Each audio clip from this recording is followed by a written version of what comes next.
As some teams are now at least 6 games into the season, it's now become increasingly apparent who has come out of the gate struggling thus far. And within those teams are a select few players who haven't looked like themselves, at least statistically anyways. In this video, we're going to go over a few star players who haven't been able to quite play to their potential thus far this season. And with that, here are 3 NHL star players who have been terrible comparatively up to this point in time.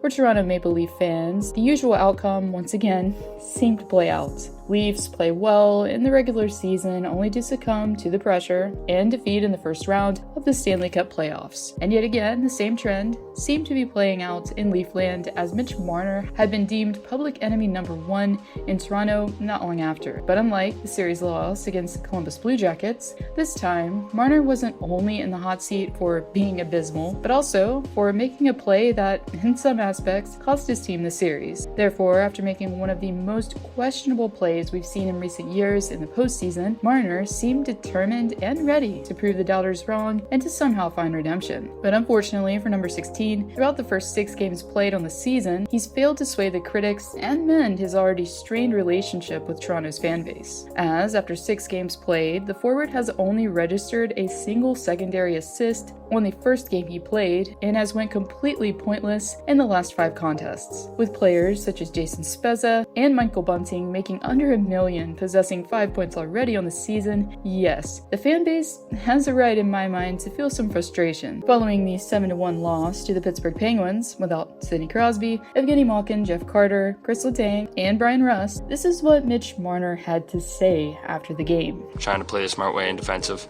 That's something that I have been happy with me and Matt's. Obviously we played well defensively. So, for Leafs fans who are wondering about Marner's offensive production, don't fret, because Marner's just working on his defense, or was during the 7-1 loss against a majority of bottom sixers. Anyways,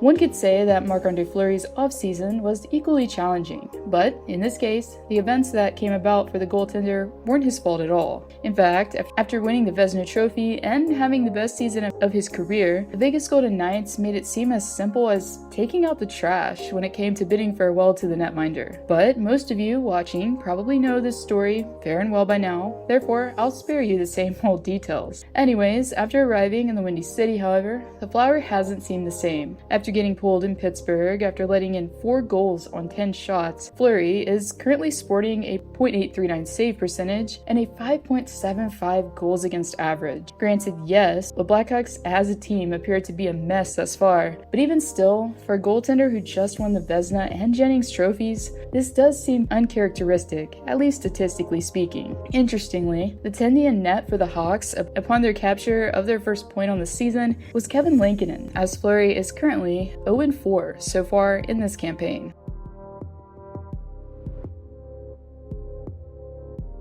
Last season for Cole Caufield had to resemble a dream, as a forward who, as a sophomore for the University of Wisconsin, captured the 2021 Hobey Baker Award after leading the NCAA in various categories, including goals, points, and shots on goal, just to name a few. After moving up the ranks from the AHL late last season, Caufield went on as part of the underdog team to embark on a long journey to the Stanley Cup Finals. And really, number 22 was amongst the best on the Canadiens roster throughout, as he was able to record an impressive 12 points in 20 games played as a rookie. Therefore, coming into the 2021-22 NHL campaign, for Caufield, expectations were never higher, as many predicted that the forward would be in the running for the Calder in no time. But unfortunately, just like Mitch Marner currently, Caufield has only been able to register a single assist after 6 games played. Granted, his team has also been struggling as of late, but for Habs fans and general spectators alike, this couldn't have been what they expected. With 14 shots thus far on the season, Caufield hopefully will be able to capitalize futuristically as long as he keeps trying to.